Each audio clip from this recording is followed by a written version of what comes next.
овозхони хушсадои бухорои аввали асри 21 устоди шашмақом Леви Бобохонов ба мартабаи ҳофизи дарбор мушарраф мешавад ва аз ҳамин ҷо дасисаҳои зердастони амир ҳам нисбати ин ҳунарманди соҳибмақом оғоз меёбад.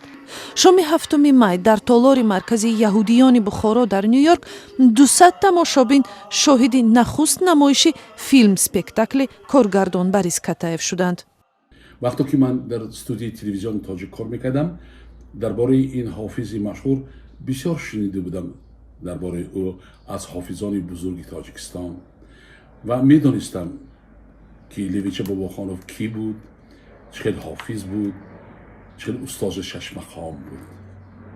ва бо ҳамин орзу ҳавас ки ягон барномаи драмавӣ ба саҳна гузорам, ба Нью-Йорк кӯчида омада як китоби Яқуб Хаимов ки он кас нависта буданд дар бораи Левича ҳофизи ҷаноби олӣ ба даст даромад.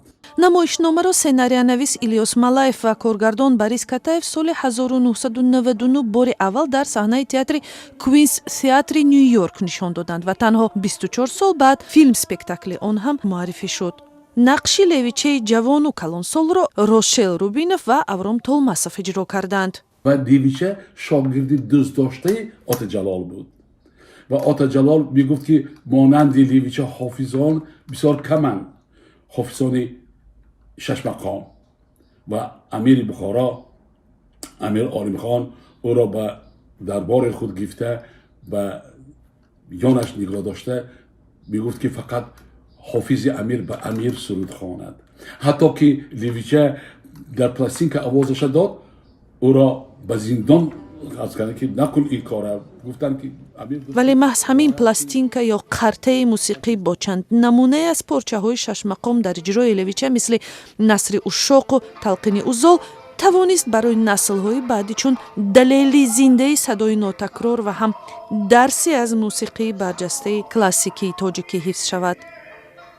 руҷӯе ба фазои иҷтимоиву маишии дарбор ва ҳам нақши фаъоли занон дар ҳаёти пасипардаии дарбор намоишномаро бо ҳазлу шӯхии бештар ранг додааст.